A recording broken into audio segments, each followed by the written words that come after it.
What is up, team? I hope everyone is hanging in there as we go into the new year. Now I'm happy to be back in the content creator seat, so thanks for tuning in. And spoiler alert, at the end you will get some bittersweet news that may be out of context if you don't watch the whole video. But there are timestamps in the description, so I'll leave that up to you. And let's get right into it. There are two main objectives of this video. The first is to share with you what I learned in terms of helping me decrease my lap time. The second is to establish a base lap time, which we can use as a reference in the future. Now, as I modify Benji, we will see how those modifications affect my lap time.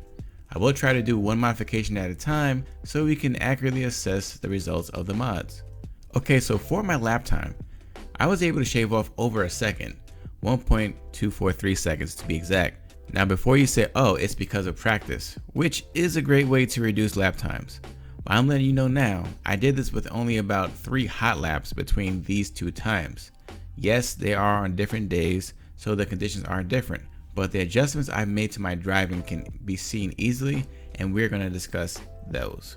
I'm going to play the slower lap first. While you're watching, see if you can catch the errors or bad habits, and then I want you to put it in the description before watching the discussion section of the video. Now obviously you won't see everything, so after the lap, I'm going to speak on what's happening off camera and in my mind. And here we go.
Alright, so let's pick apart this lap at the expense of my ego.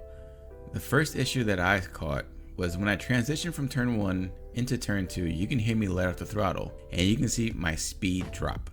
From what I'm seeing, there was no good reason for me to do that. I did get a little loose, but I don't think letting up was necessary. As the lap goes on, you can see that before I start to turn on several turns, I either let off the throttle or I let it hang prematurely, meaning that I'm not accelerating or decelerating. And you can see it by my speed or listen to the engine. And the reason why I believe I was doing this was because mentally I was over anticipating the next turn. So in my mind, I knew a turn was coming. So instead of racing to the braking point like I should have, I let up, then hit my braking point, and then I turned in. And I'm definitely going to lose a couple of tenths doing that. I believe this is a habit that I picked up from regular street driving, because when I drive on the street, I'm trying to save gas and my brakes. Coming to a red light or a turn, I'm going to let it coast a little bit, and then I'm either going to turn in or just coast to a stop slowly. So I had to change that habit from when I'm on the track. Okay, so now let's go back to turn 3. My line, or should I say lines, they were just plain bad. Different from the first issue, this is a matter of knowing where I want to place the vehicle. I will say that turn 3 is tricky on this course, but if you look and listen, you can tell that I didn't know what line I wanted. At the beginning of the turn, you can hear me turn in twice because there are 2 distinct tire screeches.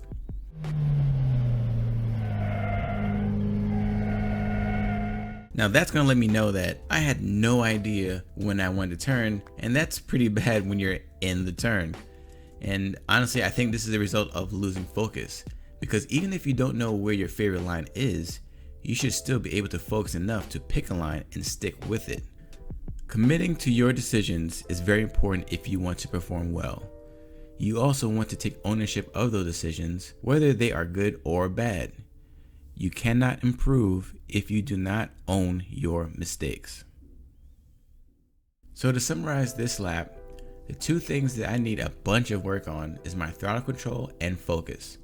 Throttle control was a main factor in my opinion because you lose momentum and turbine speed / boost pressure when you completely let off the throttle. Keeping your foot at partial throttle through the turns helps keep the engine in the power band and the turbo spinning. This is where left foot braking and heel tilt technique come into play, and I suck at both. I know my lines weren't great, but you find your lines with seat time, so that will come with more practice. Okay, so let's look at the faster lap side by side with the slower.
Alright, so the first thing that stood out to me was that I did the same thing I did in between turns 1 and 2. Yes, I have to work on that, but what a difference in turn 3.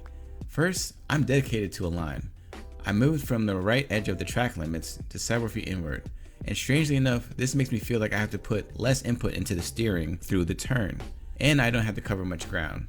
Like I said, turn 3 is tricky.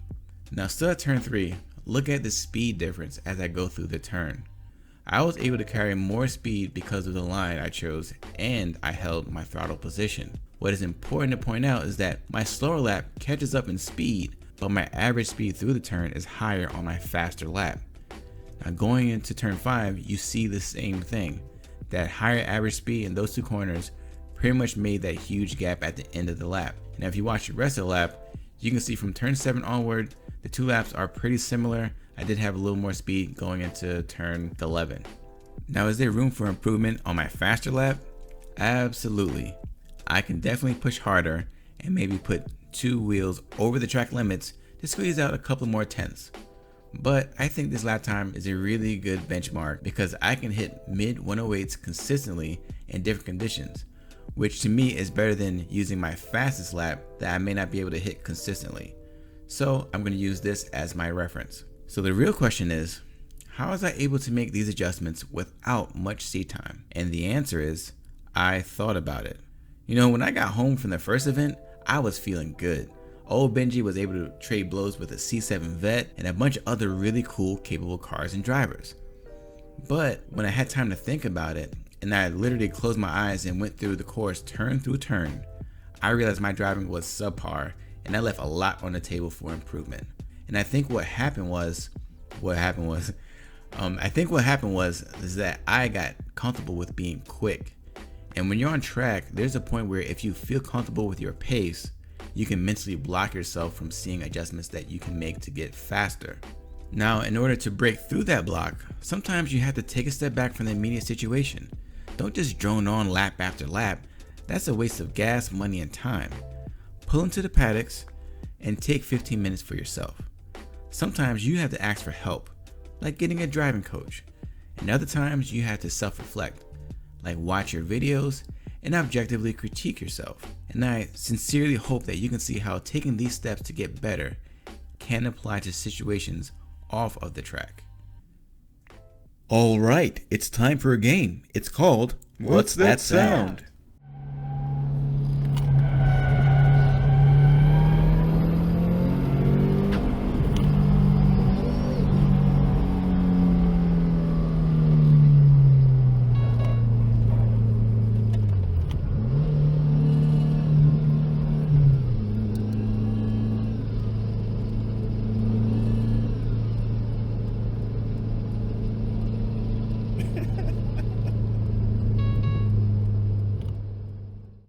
Yep.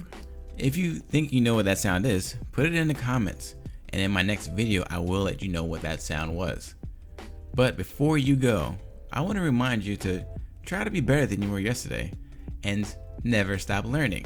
Yes, I know it's cheesy, but that's me, that's just who I am. And you can pick up one of these snazzy tees in the link in the description. And of course, don't forget to subscribe, share, and like. And with that being said, stay tuned, and thanks for watching.